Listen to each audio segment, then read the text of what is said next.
అయితే మరి వర్మ ఎక్కడున్నాడు, ఎప్పుడు పోలీసుల దగ్గరకు వస్తాడు, మరి పోలీసుల వేట కొనసాగుతుందని ఒకవైపు చర్చించుకుంటున్న క్రమంలోనే మరోవైపు తలుక్కున మెరిశాడు వర్మ.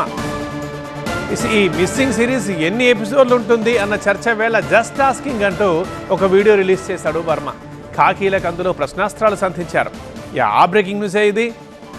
పోలీసుల నోటీసులపై స్పందించారు వర్మ. సంబంధం లేని వ్యక్తులు నాపై కంప్లైంట్స్ ఇచ్చారు. పోలీసులు పెట్టిన సెక్షన్లు నాకెలా వర్తిస్తాయి అని అడుగుతున్నారు రామ్ గోపాల్ వర్మ. పోలీసుల్ని రాజకీయ నేతలు అస్త్రాలుగా మార్చుకున్నారు. ఏడాది క్రితం పెట్టిన పోస్టుకి అంత ఎమర్జెన్సీ ఏముంది? మర్డర్ కేసులే ఏళ్ల తరబడి పరిష్కారం కావట్లేదు అని అంటున్నారు ఆర్జీవి. ఇక పోలీసుల నోటీసులకు నేను సమాధానం కూడా ఇచ్చాను. అలాంటప్పుడు ఈ సెక్షన్లు నాకు ఎలా వర్తిస్తాయని అంటున్నారు ఆర్జీవి. ఇప్పుడు నేను ఆల్మోస్ట్ ఒక 1 year బ్యాక్ ఏదో ట్వీట్స్ పెట్టాను అనే ఎలిగేషన్. ఆ ట్వీట్స్ ఎవరో మనోభావాలు దెబ్బతిన్నాయి.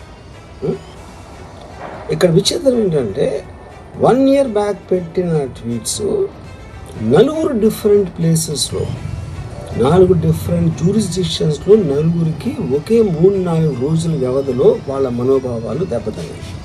వాళ్ళు ఆ పరంగా కంప్లైంట్ ఇవ్వడం, కేసులు పెట్టడం జరిగింది.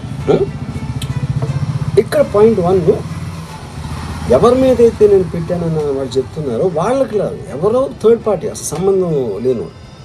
సో ఆ కాంటెక్స్ట్లో అసలు ఈ కేసు ఎలాగా, ఈ సెక్షన్స్ ఎలా వర్తిస్తాయి అనేది అప్పుడు ఆబ్వియస్గా నాకు వచ్చే అనుమానం కానీ, నాకు కానీ నా మనుషులు కానీ, ఇది ఒక పర్సిక్యూషన్ చేయటానికి ఒక పద్ధతి ప్రకారం ఉన్న ఎలోబుల్ లాస్ని వాడుతున్నారా,